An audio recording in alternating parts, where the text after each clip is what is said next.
Hello and welcome to Arcade Couch, the best place to chill with your friends and get your gaming goodness every Saturday at 6 a.m. Australian Standard Time. I'm Ashley Hobley, and joining me today is Ciaran Marchant. What was that? What was just that? Just a brain aneurysm is fine.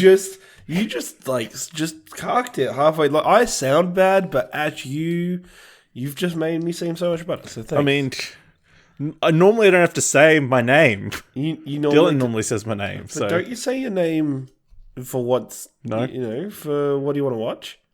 No, I just use the same sound clip every week. Oh, you just use the same sound clip. Yeah, I just cut it in. You just cut it in. He just doesn't even say his name on his. No. That is all right. We got another spacey couch. Like, we got the whole. You know what? Dylan saw the Borderlands segment of last week and was like, "Man, these two." I'm out. He's like, these two have got the chemistry down so well now. We don't have to worry. It's great. It's fantastic. Yeah, it's good to see the show of faith. All right. On today's show, Google makes a play to compete with Apple Arcade. The first steps taken to preserve Australian games, and we talk about the competing console videos that released this week. But first, let's jump into this Google story. So just this couple of days ago, Google announced a new premium subscription service called Play Pass. I just assume all these services have a plus on the end at this point. Or it's called a pass of some kind. Yeah. Launching in the US this week with over 350 games and apps. The service will cost $4.99 a month or $1.99 a month for 12 months through a limited offer. Google is also offering a 10-day free trial at launch. The covers access to a catalog of several hundred games and apps for up to 6 devices with no microtransactions or ads. Popular launch titles include Monument Valley 2, Stardew Valley, Terraria, Limbo, Death Squared, The Battle of Polytopia, This is the Police, and more. The subscription also covers various premium apps, including weather, music, and fitness apps.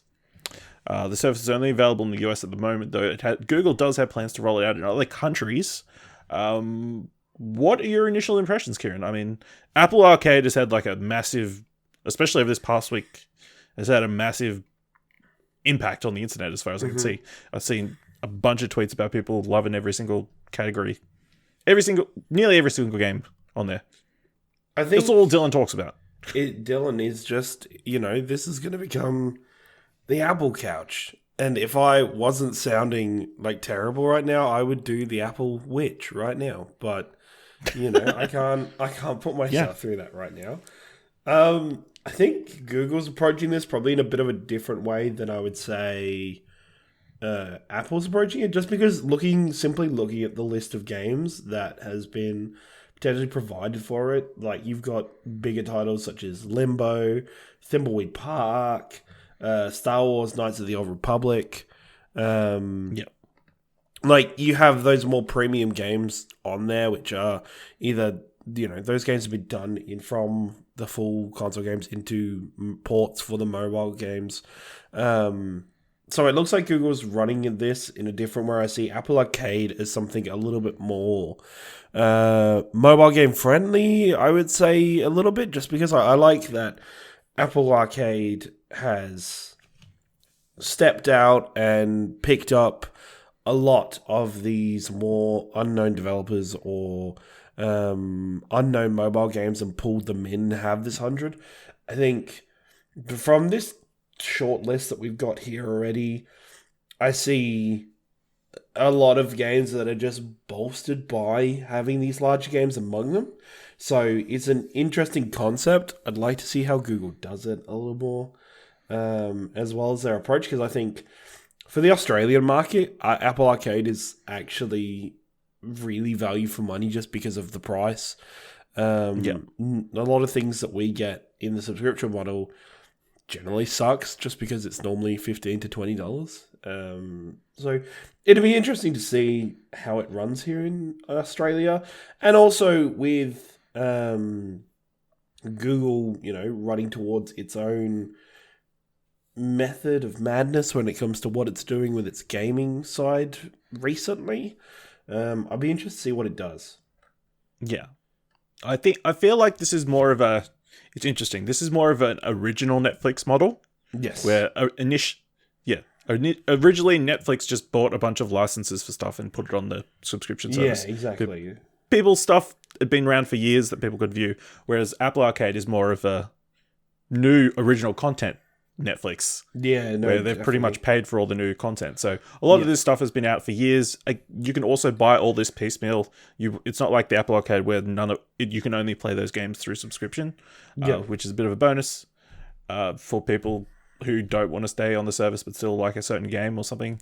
That's always good. But the point that is causing a bit of issues amongst some developers online is that the way the payment will be passed out, it just is going to be based on the amount of time spent in an app. Okay, that's kind of crap. Yeah. So games that have like single playthrough sort of thing, or like you don't invest as much time, like a Florence or something like that, where it's like 2 hours and you're done with the game experience, will probably not get as much of the pie as some of the other games, unfortunately. Like you've got games like Stardew Valley and Terraria in this, so their experiences where you're spending large amounts of time building things and exploring. It's interesting. It's probably not going to affect. I feel like this is one, developers don't need to be on the service if they think their game is not worth putting it on there for the past, and they'd bank more money off just paying, being a premium product and having people buy the game completely. But I mean, for some games that have replayability and that sort of thing, this would probably be a good thing. Or games that have been out on the market for a few years, obviously, and they're like, oh, we've already sort of made our money back. I do feel like this doesn't scream to me as like being an original idea. This very much screams to me as a retort to Apple Arcade and like having Google or Android present its own version of it just because of what's gone in Apple Arcade, which, might be completely wrong. Google may have had this in the works. They may have already been planning this for a very long time. Just because they've come out after Apple Arcade and this list of games that they're presenting at the same time doesn't seem like it is curated to a point where it's specifically been curated for their system. It's just kind of seems like this is what we could get our hands on? ? Yeah, well, I mean, it's the easiest way for them to do it, I guess. If stuff's already there, just make it free and then just cut out all the microtransactions and then, you've got a whole new service. It's pretty simple.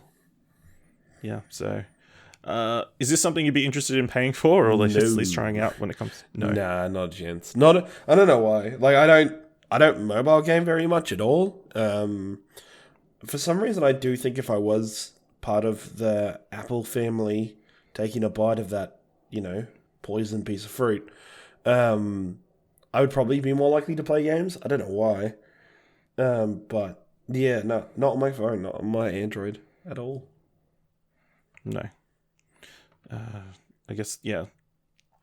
Mobile games has gotten a bit of a boost from the Apple Arcade thing, but I feel like for Android users, it's still not as big a thing. I just don't think it's I just couldn't imagine playing Thimbleweed Park or Stardew Valley or Star Wars KOTOR on my phone.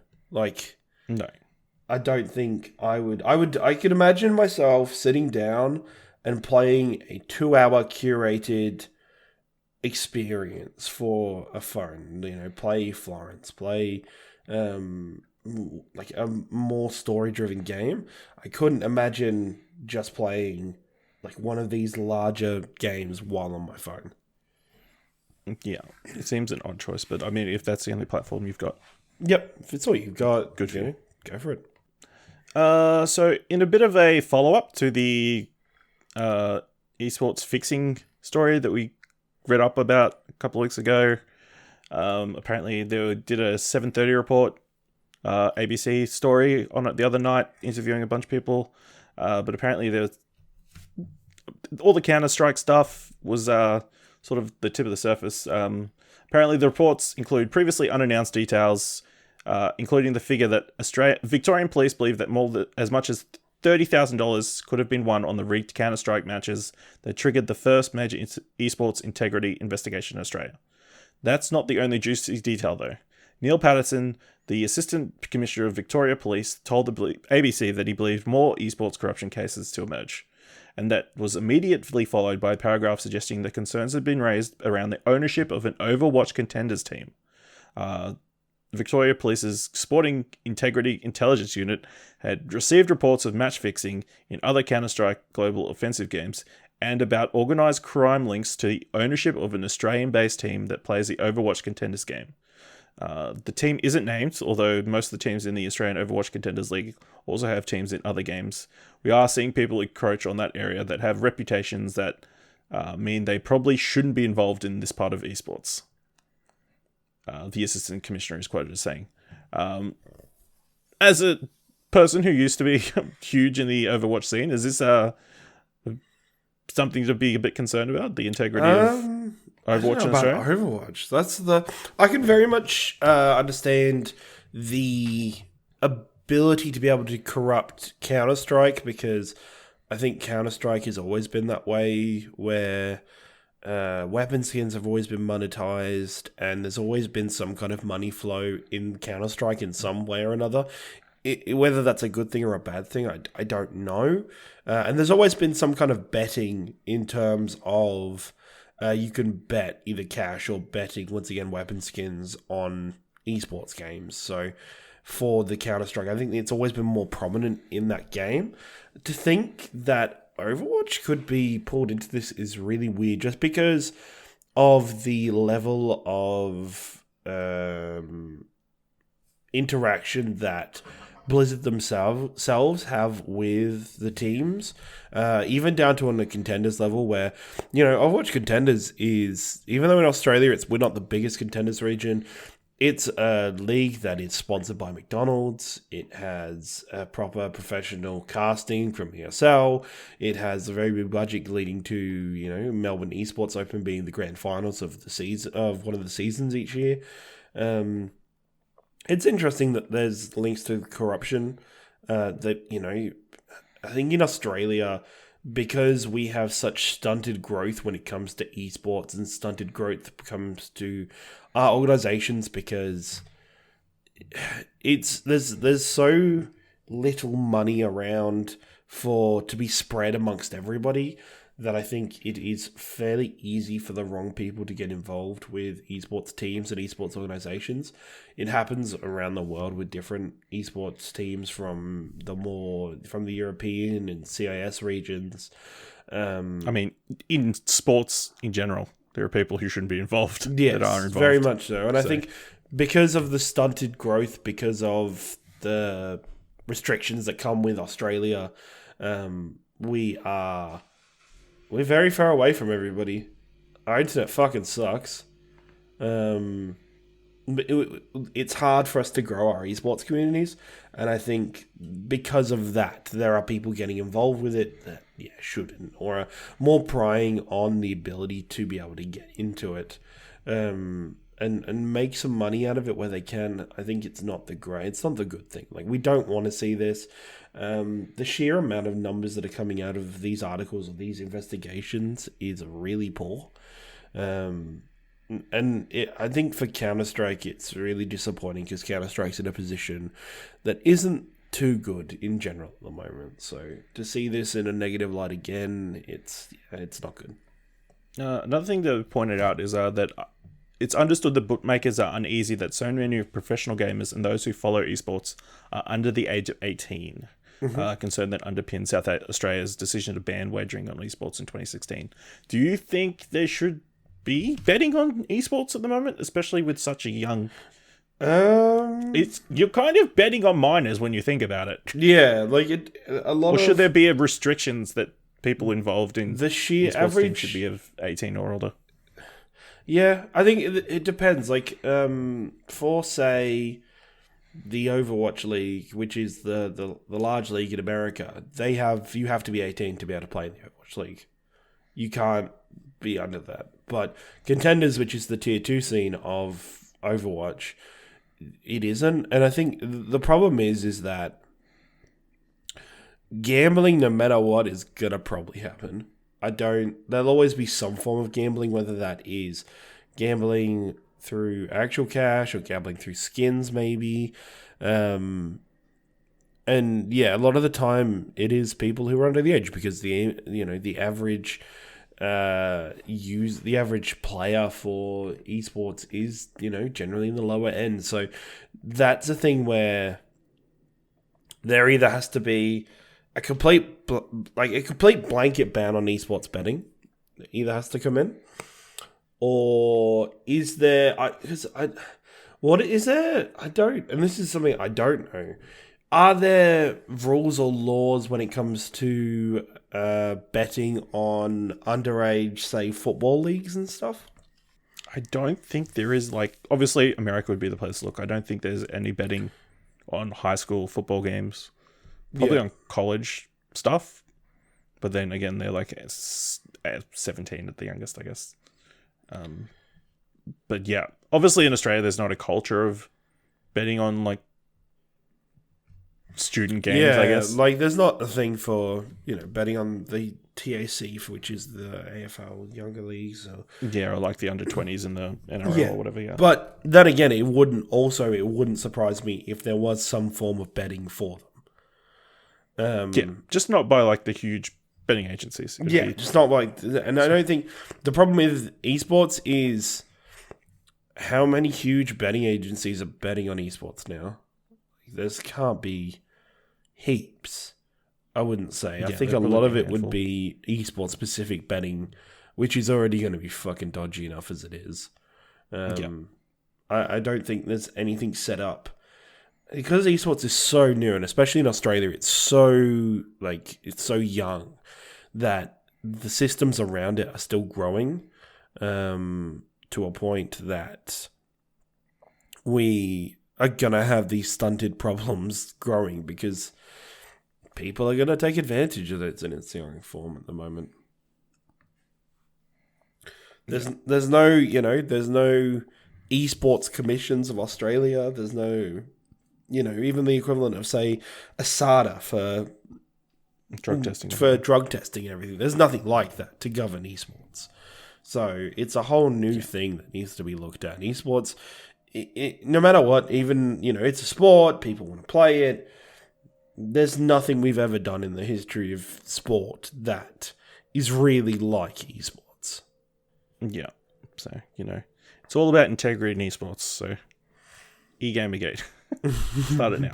That'll go down well. Moving on. This past week, it was announced by the National Film and Sound Archive Australia that they will be starting collecting Australian video games for archival purchases. The announcement was made at the opening of the new Game Masters exhibit, which will be shown in Canberra from the 27th of September to the 9th of March. CEO Jan Mueller of the NFSA said, "Today we welcome video games into our collection of more than 3 million items. The collection represents the cultural diversity and breadth of experience of all Australians. It is constantly evolving, just like our creative industries. We aim to be the national leader in collecting multimedia and new content, and it would be impossible to accurately represent modern life without games. It is essential that games be collected alongside other audiovisual media to ensure their continued preservation and access." I think this is pretty cool. I remember going to the National Film and Sound Archives back when I was finishing Year 12. We went on the big study tour to Canberra and that kind of thing. And seeing all the old archival stuff, old films and that kind of thing was cool, and knowing that they're being kept for future generations. Even just basic stuff like rotating animations and that kind of thing being kept there. So to see video games being kept as well, especially the list that I'll go over in a sec. Some of them are a bit older, some of them are a bit newer, but it's cool to know that they're being held in the same regard as some of the films and TV shows of yesteryear as well. So it's nice to see an organization like NFSA that is adopting and acknowledging video games at such a early period, because a lot of these organizations are generally run by older generations. It's probably the easiest way to say that. There's generally a lot of these things where we're like, we need video games to be looked at, like even from like say a government purpose, where it's like we need people to recognize video games. We really don't have a hope for another 10, 15 years for somebody to be in a position of power within the government that understands what video games are, because it's just the cycle of what's people going through, and the people who have grown up with video games and understand video games are still coming through that system. So even just to have it, even if it's just a small thing for them to start collecting games, I think it's a fantastic sign of the change of perception about gaming in Australia. Because I think the hardest thing about Australia is gaming is still seen as something that is very juvenile, something that is very... kids do it. It's, like that perception isn't in the fact that esports is making money or that it's an art form. So it's really nice to see an organization take an actual look at games in general and start taking them in. Yeah. So they've announced 8 games that they're going to be initially putting into archive. The first is The Hobbit from 1982, created by Beam Software. It was like a text sort of adventure game back for the Commodore 64 and a bunch of other the BBC Micro and the Oryx computers. It was an illustrated text adventure version of the book The Hobbit, obviously, done by Beam Software, who later became Chrome Software. There's also Alien Carnage, which was a side-scrolling platform game that was also called Halloween Harry. Apparently it was changed to Alien Carnage because they thought people were thinking it was just a Halloween thing. So that's why the sales weren't going so well. Like, they buy it during Halloween or only play it during Halloween. So yeah, they changed them to Alien Carnage. It's like a side-scrolling shoot-'em-up by Interactive Binary Illusions and Sub-Zero Software. Also Shadowrun. The initial Shadowrun put on Super Nintendo was done by Beam Software in 1993. I didn't realize Shadowrun was kind of an Australian game. That's pretty cool, obviously. Kind of, yeah. I mean, it's based on, obviously, a tabletop game from America, I'm guessing. Yeah. And obviously the returns and the more recent games have been made in America, but that's still a nice touch. It's pretty cool. Next up, a few more games that are more recent. LA Noir from Team Bondi from 2011 is being put in there. Submerged from Uppercut Games from 2015 is going in, as well as Hollow Knight from Team Cherry, which came out in 2017. Florence by Mountains from 2018, and the upcoming Espire VR Operative by Digital Load, which is still on pre-order at the moment, hasn't come out yet. That's going to be going into the archives. So interesting. That's a nice variety of games. Is there any game that you can think of that is missing, or you would have figured would be amongst that initial list? I don't know if it's necessarily Australian, but for whatever reason, I always connect BioShock as an Australian-made game. And I don't know why, but I always connect BioShock as an Australian-made game. So, if anything, when I go for more recent stuff, I would definitely say BioShock needs to go in there. Yeah. To me, why isn't Tide the Tasmanian Tiger there? That seems like the most obvious, most Australian game. Maybe it's a bit too on the nose. That's why it's not on there. It probably is a little bit too on the nose. Or like some sort of like Australian sports game, like AFL 96 or something. No, we should go AFL Live. That game was so good. Yeah, it was so good. It needs to be kept so great. Kept in our archives for the future generations to appreciate. Oh, freaking Ricky Ponting's cricket. Yes! Shane Warne cricket. Yes. Shane Warne cricket 99. Next year. Yikes. You heard it here first, NFSA. Please. You heard it here first, Joel. You heard it here first. You heard it here first. So yeah, so if you're in Canberra in the next 5 to 6 months, go check out the National Film and Sound Archive. But if you're not in Canberra in the next 5 to 6 months, you should. Understandable. You should go jump, I guess. What? Fucking hell. You can just not. Okay. Okay, so during this week, during the United Nations Climate Action Summit, 21 gaming companies, including Sony and Microsoft, announced that an industry-wide initiative to combat climate change called Playing for the Planet. In what could be considered a brilliantly timed PR move or an earnest effort to change the tides of global climate catastrophe, these companies have made pledges ranging from reducing supply chain emissions by 30% by 2030 to, a little less impressively, putting green nudges into games plots. Playing for the Planet says commitments they received from gaming companies will help reduce CO2 emissions by 30 million tons by 2030. So a couple of the major announcements that was in the Playing for Planet's press release are Sony Interactive Entertainment will unveil new progress and plans to utilize energy-efficient technology on track to avoid 29 million tons of carbon dioxide emissions by 2030, to introduce low-power suspend mode for the next generation for PlayStation, to assess and report their carbon footprint, and to educate and inspire the gaming community to take action on climate change. Microsoft will announce the expansion of its existing operational commitment to carbon neutrality, established in 2012, into its devices and gaming work.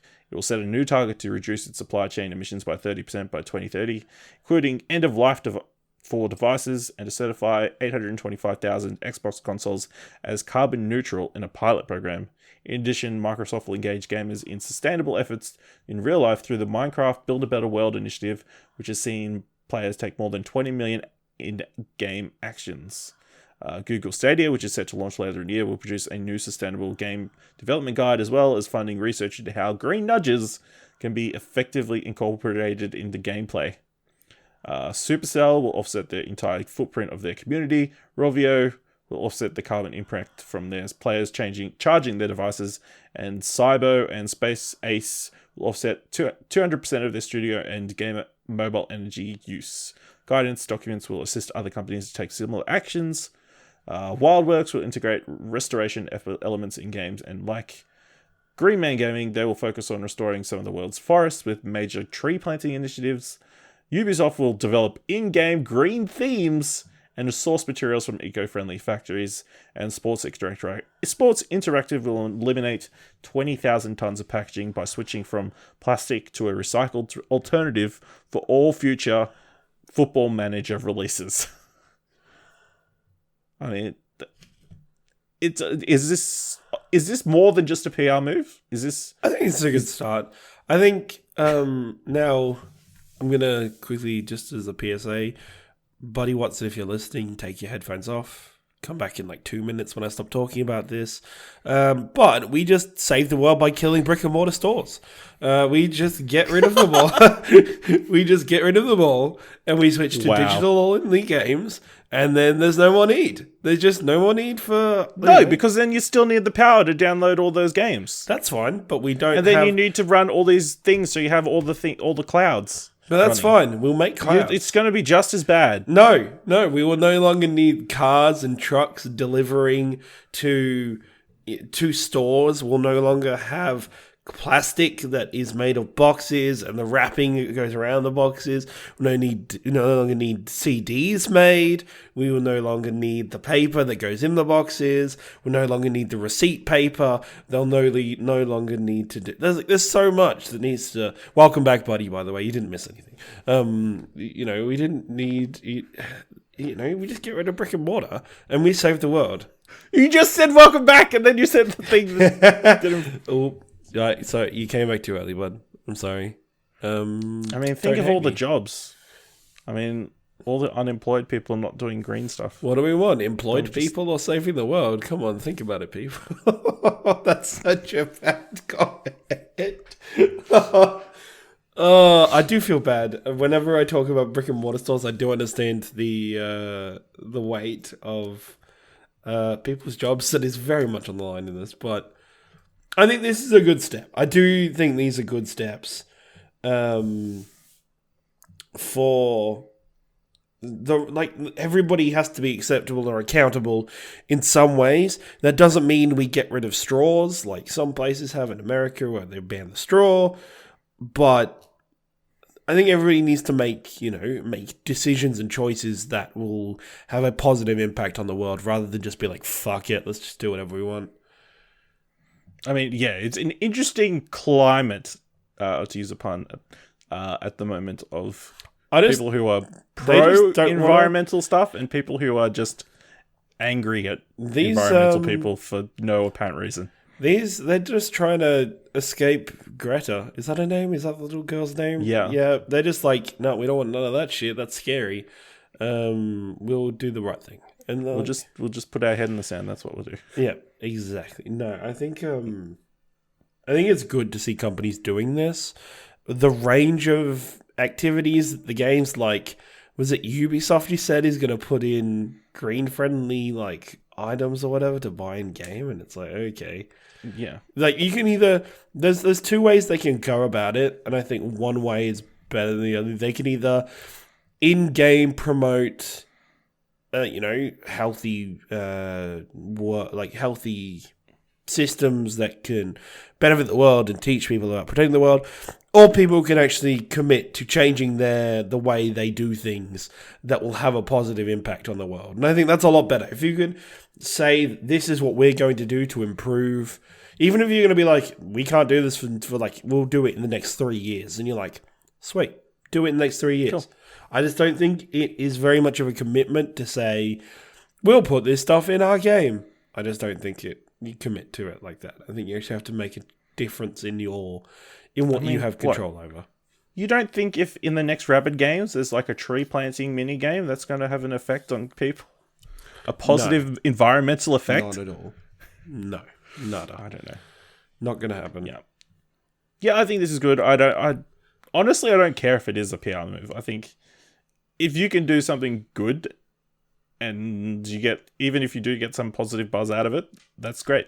You're still doing something good. So, that's the issue I have with all this climate denial. I think people is like, so what if we make some changes? Who cares if if the world is not ending? You know, still make some changes. If still do some good. Who cares if climate change is not a thing? Is it really such a terrible thing if we do some good things for the environment? Exactly. It's not either way. It's a good thing. Yeah. Notable absences, of course, from this list were Nintendo, Take-Two Interactive, and Activision Blizzard and King, 4 of the biggest game companies. So, come on, pick up your act, guys. That's fair.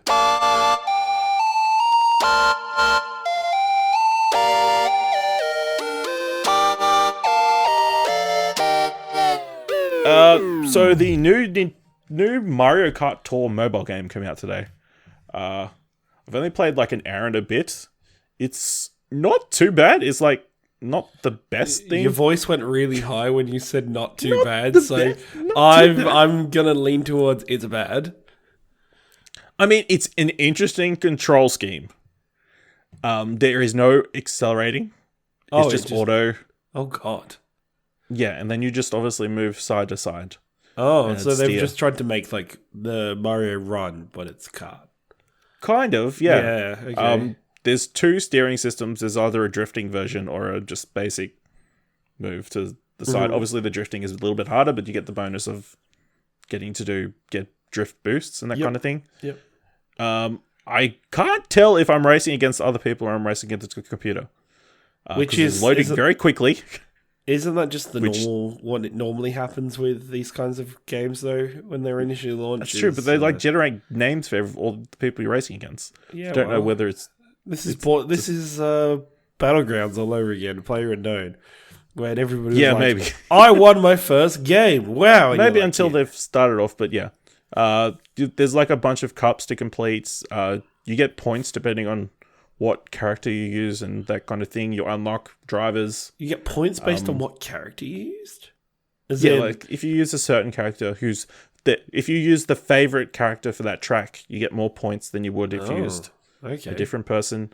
And you can also level up your car so it earns more points every time you race. Right. And that kind of thing. This scares me as if it's, so you have to, so to unlock more cups, you have to reach a certain point threshold, and then you get a bunch of stars.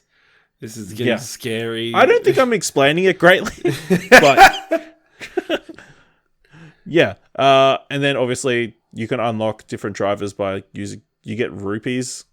You can either buy them or earn them. and then you like do like one of those loot box-esque. Wait, is in rupees and Pop. Zelda rupees? Yeah, kind of. What the fuck? What the crap? It's a little bit of mixed messaging, but yeah. I mean, I've only played it a little bit. It seems all okay. The controlling is not incredible. I'm not. There's still items and everything.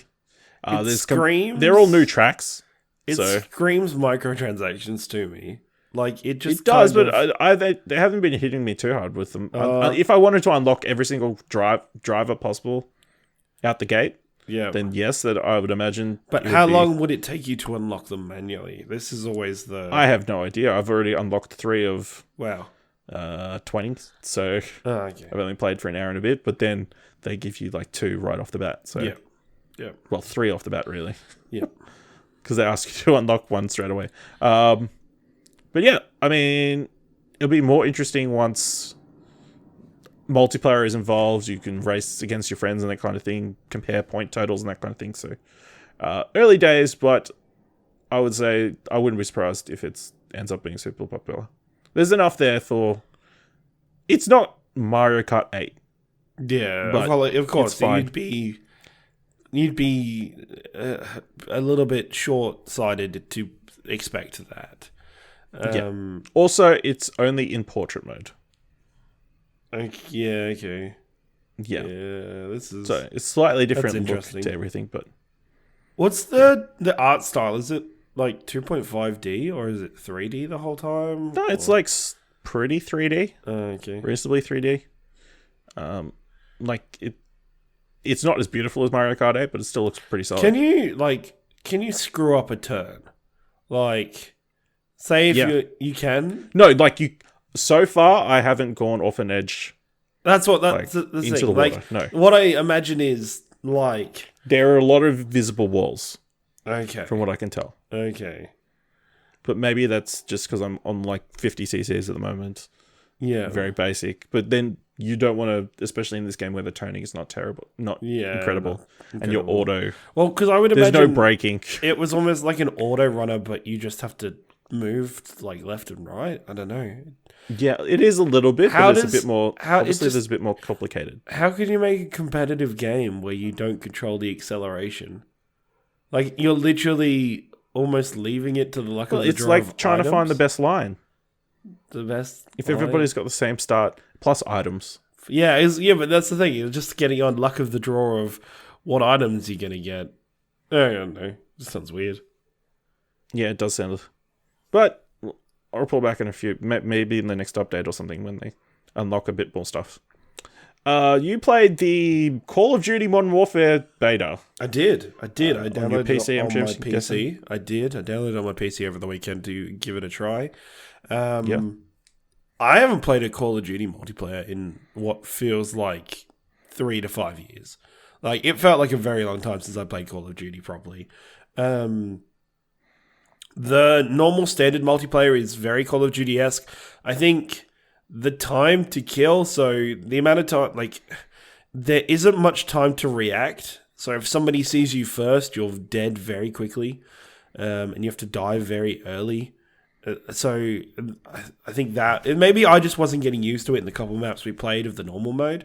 I just thought, as soon as if you saw somebody else first, they were going to die. There was no opportunity to retaliate. There was no opportunity to outplay them. I guess the map we played varied from very small or very big. And there's only a couple maps to play. What we did play the most of from my friends is there's now called Ground Wars, where Call of Duty is trying to be Battlefield. Where it's like flat out a massive map with 64 players, and there's points to capture, there's vehicles to get in and fight.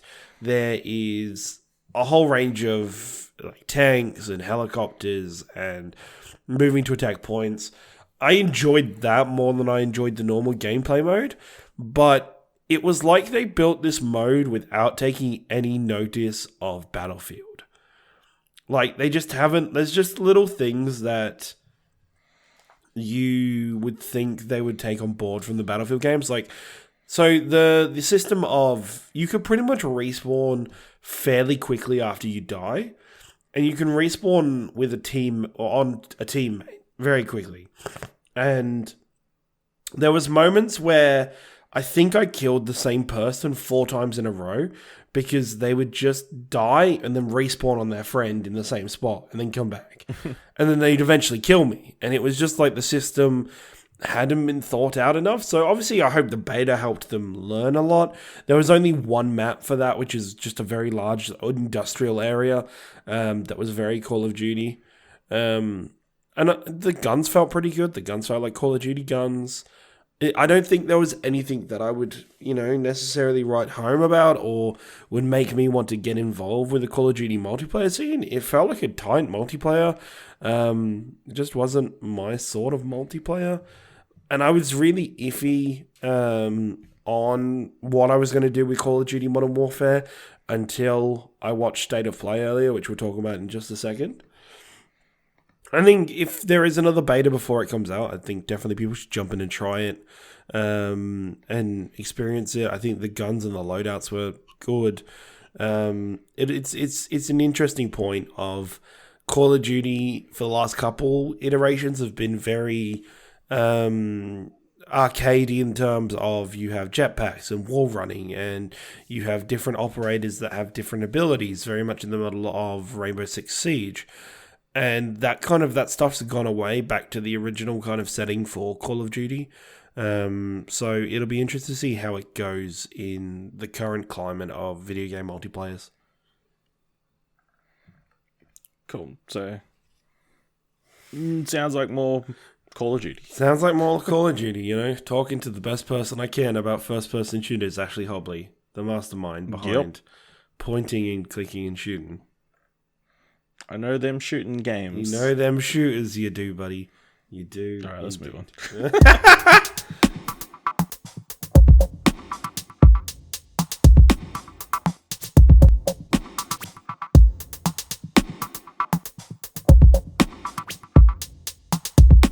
Through random happenstance, there happen to be 2 videos released this week from the 2 major gaming console companies. We had an Inside Xbox, and then we also had a State of Play. In the Inside Xbox, I know I'm not an Xbox person, so I might be a bit biased, but there wasn't a lot new in there. Probably the biggest announcement is that they're going to be bringing Project xCloud to beta, I guess it's probably, or preview, to the US and the UK and Korea. If you don't know, Project xCloud is the on streaming service that Xbox is doing to allow you to stream Xbox to whatever device you want. Your mobile phone, your laptop, your tablet. Those are probably the 3 options. Is it exciting for you to see that we're getting towards a place where this is going to become a thing, or you're just like, it doesn't matter, I'm in Australia, the internet is so it's one of those things where it's very much Australia just does not have the infrastructure to support these kinds of systems.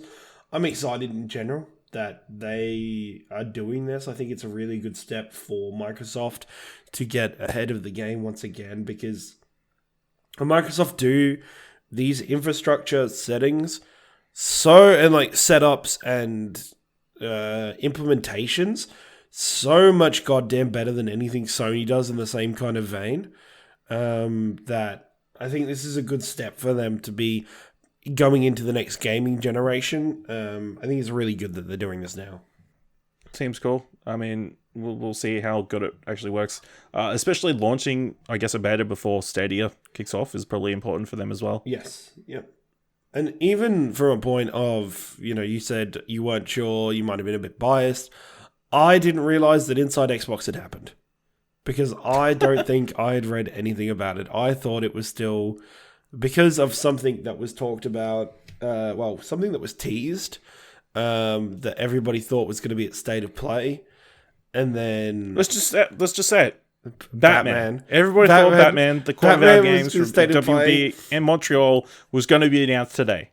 Either State of Play or possibly this. It was not announced today. And I didn't realize Inside Xbox had happened, because I was like, oh yeah, it could happen at Xbox then. If it happens at a State of Play, and then to find out that no, Inside Xbox happened and it was not there is absolutely crazy. So, fucking, what the hell is going on? What the hell? Montreal doing another Batman game? Fucking hell! I thought Arkham Knight was the end of it. All right, we're going on a Batman. Yeah, let's go on the tangent. Let's go on the Batman tangent because, as it is, I'm really fucking hyped for the teaser. So, for anybody who didn't see, it was Batman Day the other day, and one of the was it Montreal themselves released a tweet where it was a short video where it was a video of the Batman symbol being put up on a building, but at various points throughout the video, little symbols would flash up on the screen and disappear. Yes. It was very quickly, those images were seen. People weren't really sure. And then it now comes forward that this is going to be about the Court of Owls, which is fucking dope because it's one of the coolest Batman stories. To be fair, this is all still speculation. Speculation. Still speculation. I think, and the hype train went in overdrive, and that's why everybody thought it was going to be announced during State of Play. Why would it tease something like this and it not be happening at one of these two events? Like, why would they tease it and not be announced straight away? But the thing is, like, why would they, like, have, like, such... And it isn't even, like, a big tease. Like, it isn't even... Like, it's such a little tease. So normally when companies do these little teases, it is fairly soon followed by some kind of teaser trailer or something bigger to kind of... I don't know. Obviously, the one I'm thinking of straight away is, like, the Kojima thing for Metal Gear Solid 5. Yeah. They all started teasing that out ages before that came out. But I don't know, because they've been so quiet on it. Like WB Montreal has been so quiet on whatever the fuck they're working on.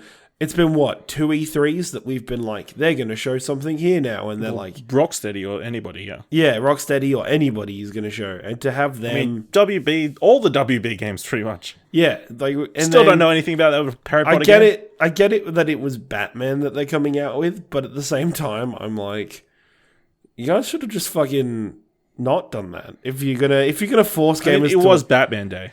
It was Batman Day, but I think they've kind of because of how gamers are, because we're idiots as a collective, the wave of hype about this Batman game rose, and it has quickly soured because everybody's been like, wait, what the fuck? We're not getting any information about this? That fucking sucks. I mean, to be fair, there's a very valid reason why it wasn't in the State of Play, I'm assuming. Well, yeah. Which we'll get to in a sec. When do you expect we'll see? Like Game Awards at the latest? Game Awards? That's what I'm thinking. I think Game Awards. Unless there's something... Unless that or they just drop a trailer. Yeah. I would prefer it if they randomly dropped a trailer. Because I think waiting Game Awards is still so far away. Yeah, you don't want to be overshadowed by potentially something else there as well. So yeah. Although, what could be bigger than a new Batman game? What could be bigger or Gotham game? A Court of Owls Batman game. Yeah. But yeah, listen to this week's Platinum Explosion. We talked about this rumor extensively there, with the assumption that we would be in State of Play, and then it wasn't.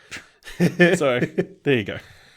Other interesting bits of news from this Inside Xbox: Atlas is coming to Xbox Game Preview. If you don't know, Atlas is yikes. Sea of Thieves, except realistic.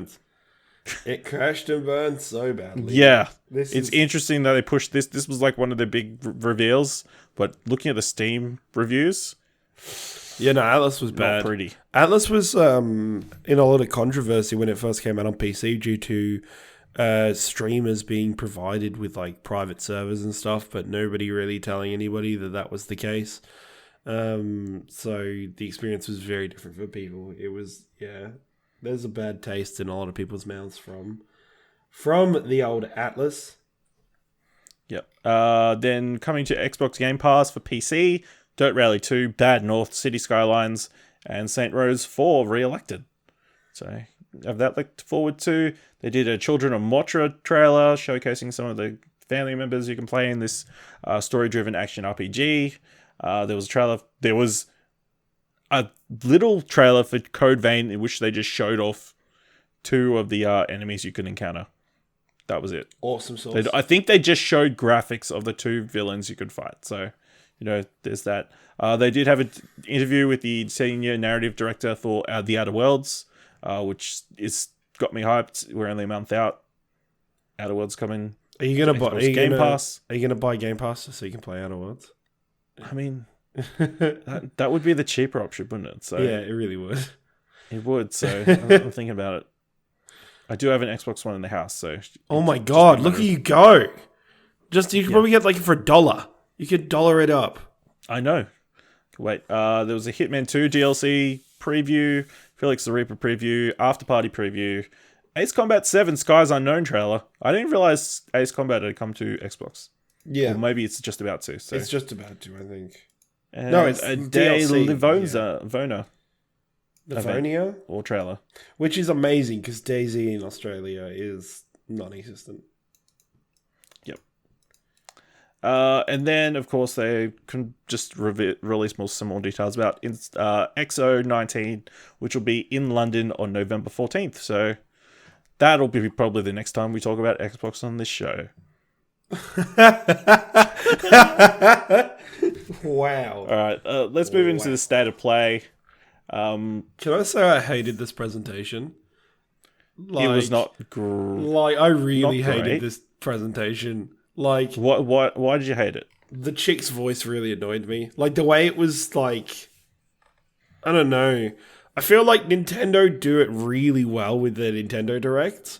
Like, even if they have the cheesy voiceover, it's an understandable and good cheesy voiceover. This just felt like too much like in-flight entertainment for a plane. I don't know why, it just did. And I don't feel like there was much actual substance here. It was almost like, fuck, we need to have something ready for The Last of Us that we need to announce because it's got a really fucking weird release date. So here's some other stuff as well, I guess. That's fair. I mean, the voice is fine. I think it would help if she had a little bit more personality. Yes, very. But she is just there to get you from trailer to trailer, so I can't complain too much. Yes, you can. I can't. You can. You're more than welcome to complain as much as you like.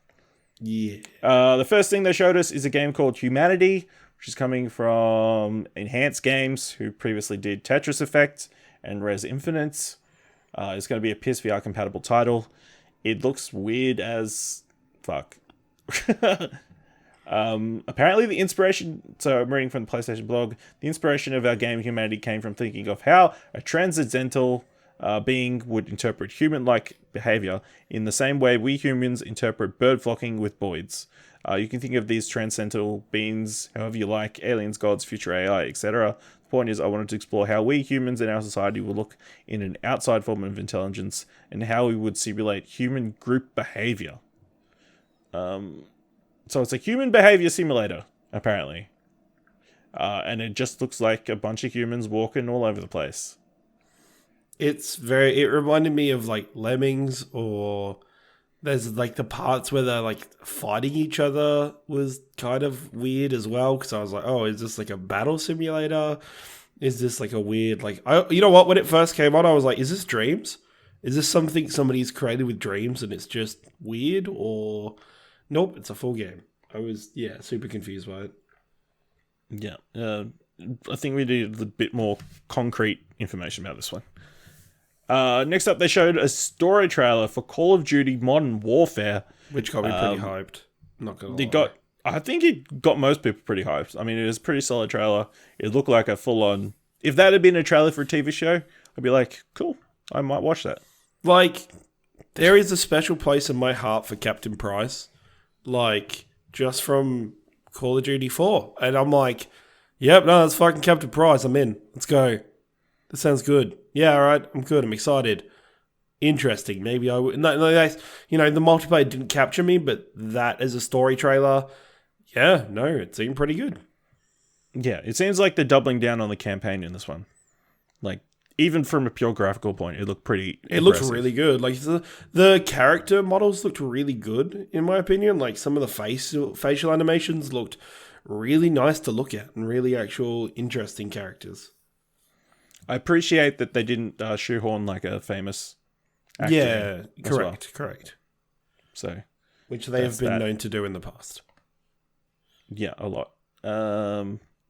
Next up, we had Wattam, the game from the creators of Katamari Damacy. Seems to be it. I saw it described by the Easy Allies as a Strand game, like Death Stranding, because you go around and like connect people. Right. Okay. Well, I hope people who are excited for that game were really pumped up by that trailer, because I was like, okay, it's cool. All right. Yep. Yeah, I have no idea what this game is or what you're going to do. You seem to be... People want to blow each other up, apparently. They're asking you to kaboom with me, please. And they're kind of cute figures, I guess. Kind of. The guy took his hat off, and then a stick of like dynamite fell out of under his hat, and it blew everybody up. But then there was 2 other characters come out of nowhere, and they're laughing about it. And I was like, I had no idea what's going on. Yeah, it's an odd one. Then next we had...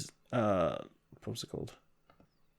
Wasn't it Arise next? Or was it Civ? Yes. Arise, a simple story, which looks super impressive. It's got a very cool art style. Apparently it says you have to relive the best and worst moments of a hero's life as he journeys through the afterlife. But being published by Techland Games. So yeah.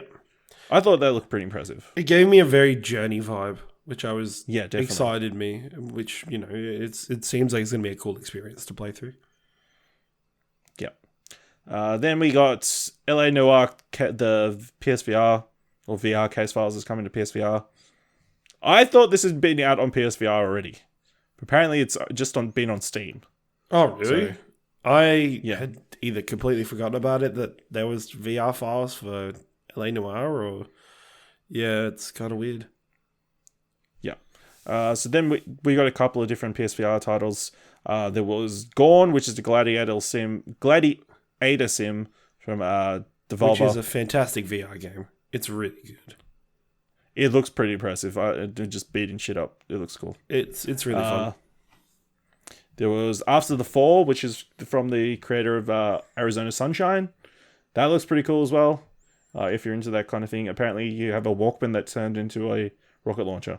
And other unique weapons so you can battle huge mutated creatures in a post-apocalyptic LA. It is very much turning into any PlayStation event is turning into. Now's the section where we're going to show you a heap of VR stuff back to back to back.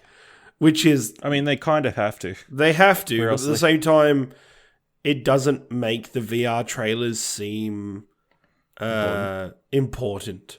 Because it's kind of... Like, it doesn't seem like they're important enough to have their own spot, to have, like, to be features almost like a full game. I still just get the vibe that these are just experiences. Which I don't know. I don't think it helps VR at all. Yeah. We got the previous mentioned Aspire 1 VR Operative, which looks like a cool stealth game in VR. I think it's coming to HTC as well, but to have it confirmed for PSVR is pretty cool. We'll see how stealth works in PSVR. I think that could be troublesome, but if they found a solution, cool. It looked kind of like a Splinter Cell-ish game, except you also climb up walls like Spider-Man, I guess, with cool sticky gloves or something. Yeah, got that going for it. Also had Stardust Odyssey, which seemed like some sort of space sim. Like a space, kind of weird space fantasy game. It looks interesting. And then they had what was it? Civ 6 was somewhere in there. No, so then they had Space Channel 5 VR, kind of funky news flash. I think is a dancing game. I have no idea. I love it that you have to think it's that. You're like, oh, I don't know what the fuck that is. Yeah. Then out now, Medieval demo.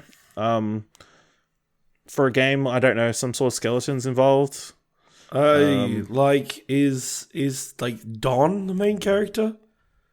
Don Fortescue? Montesquieu, yeah. Montesquieu. Don Montesquieu. Don Montesquieu.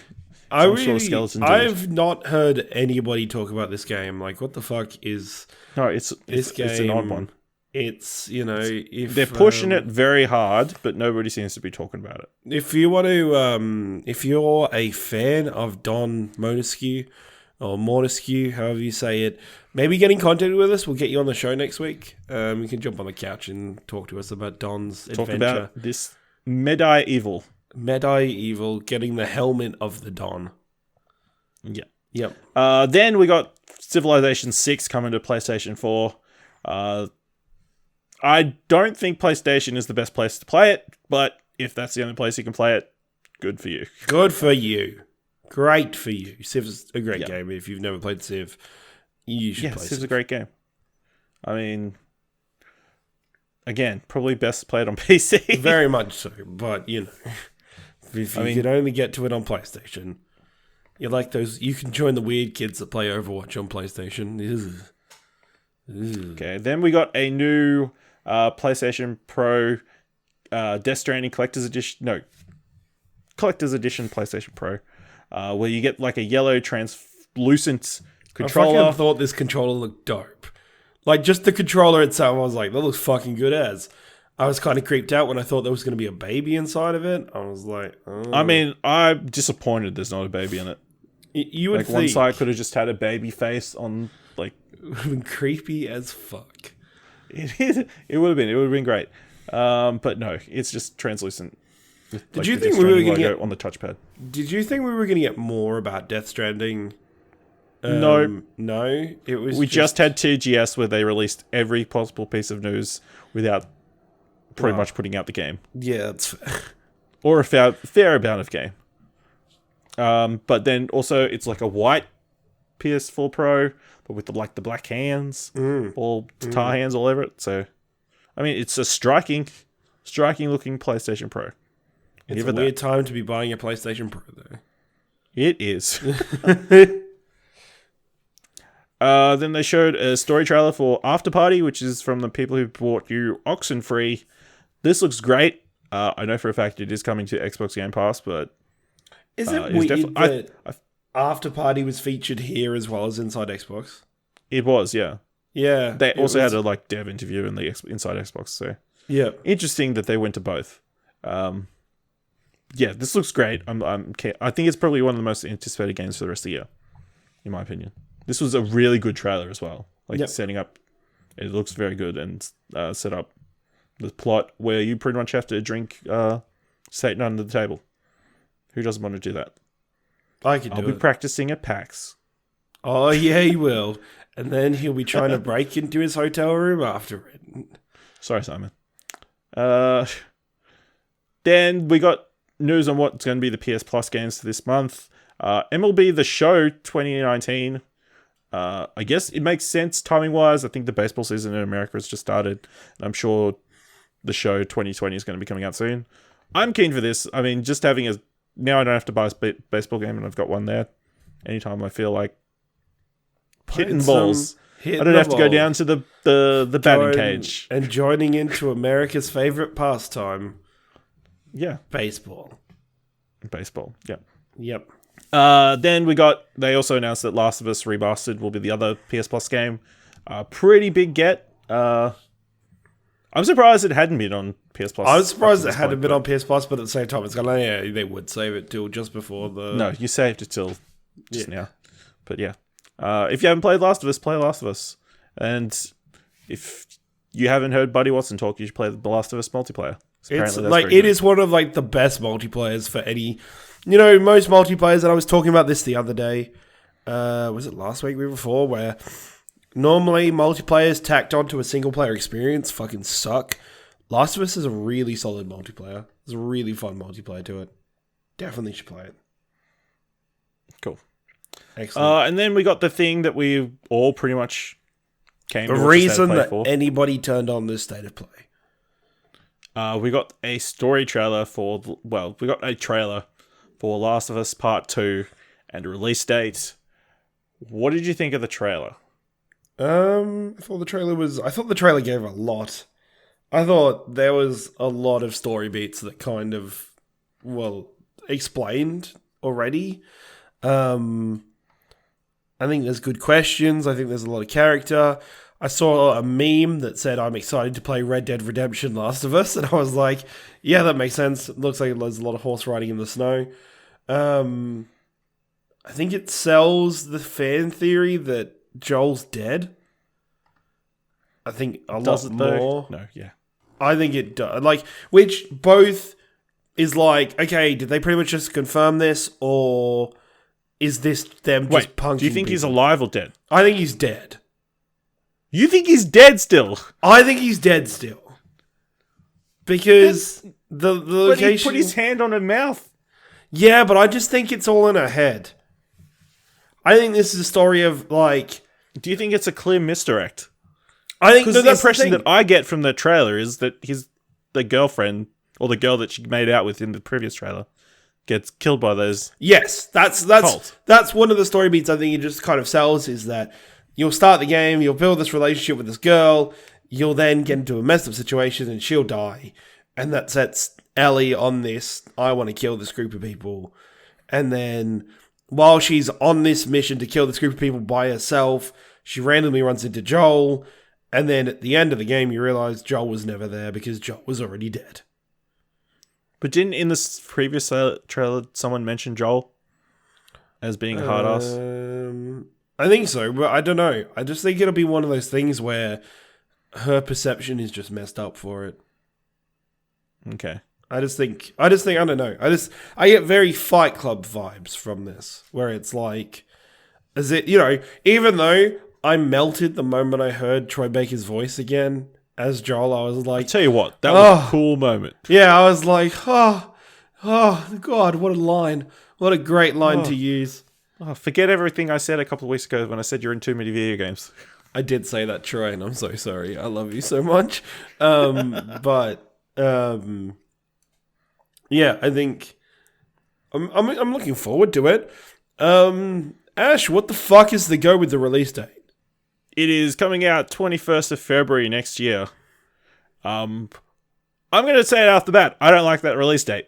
Purely for the fact that I'm going to constantly hear that Ashley Johnson tried to leak it during that Critical Role interview, even though it was meant to be a joke. It's just validating all the fan theories. We're going to hear nothing about it for the next 4 months. It's terrible. But I guess it fits in a nice-ish spot. Kind of. I think it's 3 weeks before Final Fantasy VII Remake. I think it's 2 weeks before Final Fantasy Part 1. Yeah. But I think everybody had this down as a PlayStation 5 game. And the fact... No, I thought they were going to keep it for PlayStation 5 now. I feel like it's really weird. I was pretty confident. I think it was... I don't know. Who knows? PlayStation 5 might be out in February. Fuck, that'd be insane. It would. Even though The Last of Us did the same thing, The Last of Us released very close to the end of the PlayStation 3 life cycle, and then had a remastered version very early on in the PlayStation 4's life cycle, so I guess that makes sense. But February just seems like a really fucking weird month for this. I guess they're trying to stay away from the largest release of the year, which is Cyberpunk, which I think has a monopoly around March through to May, I think. Yeah. So I guess their normal March release date slot wasn't really a good option for them. So they just went fuck it and chucked it in February. I don't know. It just feels weird. Well, maybe it's just ready. That's why they're like, well, yep. We know it doesn't matter when we release this. Everybody's buying it. Everybody's gonna be. I think it's. Yeah, I don't think they could have even just today been like, "Hey, here's a 2-second story trailer, and we're just releasing it here." And I think everybody would. Here's a TikTok of Last of Us 2 possible release date. Yeah, that's literally what it could have been, and everybody would have been hyped. So yeah, I thought they're doing a really good job. So I'm excited for it. I think that was good for them. They did a 2-hour gameplay demo for members of the media industry. So we'll hear more about that in the coming week. Or you would have next week's Platinum Explosion. You would have we'll be talking about that next week's Platinum Explosion. You'll be hearing it. So yeah, I'm excited. Yeah, I don't know if they needed a whole state of play to lead up to that though. I think they could have just dropped that and been like, they could have, but why not make people watch that other stuff first? Yeah, I know. Let's just bolt on the rest of this shit and just It was good advertising for all those other things. So, I mean, it made sense from that perspective. I think the reason it's not coming to PS5, it's not launching with PS5, is obviously they want to get it on the most systems that they possibly can. Yeah, that's fair. This is the point where the most PS4s are in the wild at the moment. Yep. So that's a fair why point. would you put it on that instead of... Especially seeing as it's going to be backwards compatible, apparently. So if you buy it on PS4, you'll be able to play it on PS5. Yep. It looked I wouldn't meant to talk about it. It looked incredibly violent. I think it looked more violent. Well, we'd already seen with the trailer that they released. Was it this E3 or last E3 about the people in the woods? Last E3, they weren't here this year, so yeah, no. So last E3 about the people in the woods. That looked violent enough. So I think that had already set the tone for this. That's like it's gonna be some shit, and I think Ellie's gonna be doing like even her just like pulling the arrow out of her shoulder was like, oh shit, okay, we're going, with her shirt off with all of the bruises and everything and all the scars. It's like, fuck, okay, this is where we're at. Okay, interesting. Yeah, my concern is it's going to end up being too dark and it's going to turn off people. Possibly. Like, the original game wasn't, I wouldn't say, the lightest experience. No. But, there was still that father-daughter story-esque to maintain it whenever moments got too dark. Ellie would make a joke or something and sort of alleviate... But I think this will have... Because you could say the very similar thing for Walking Dead. The Telltale game, because... I think it has the same thing where we've seen Ellie grow up a little bit, so we have some kind of attachment to her.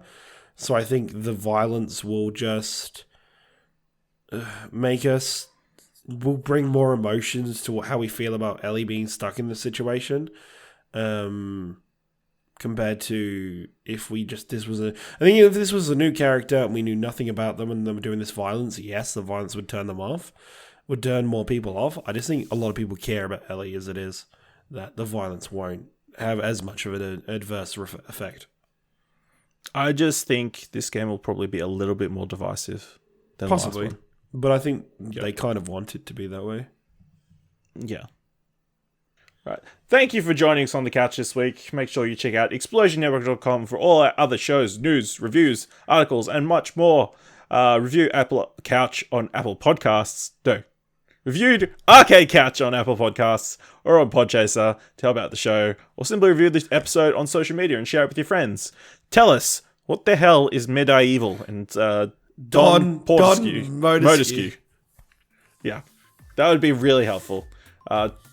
Tweet at Viva La Dill in case you know. So if you want to tweet at Viva La Dill to book in a time to do an interview about Don, so we can learn more about it.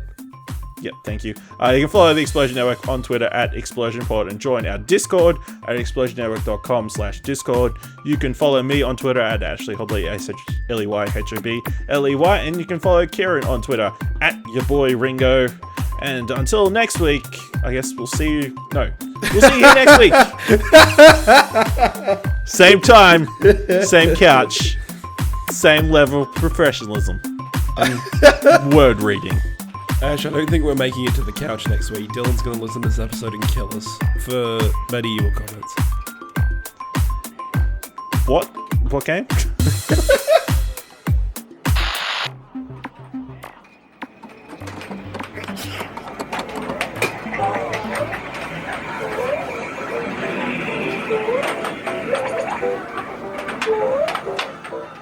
Catch up on the latest TV, online media and movie news from the biggest comic book films and YouTube crazes to our local cinema scene.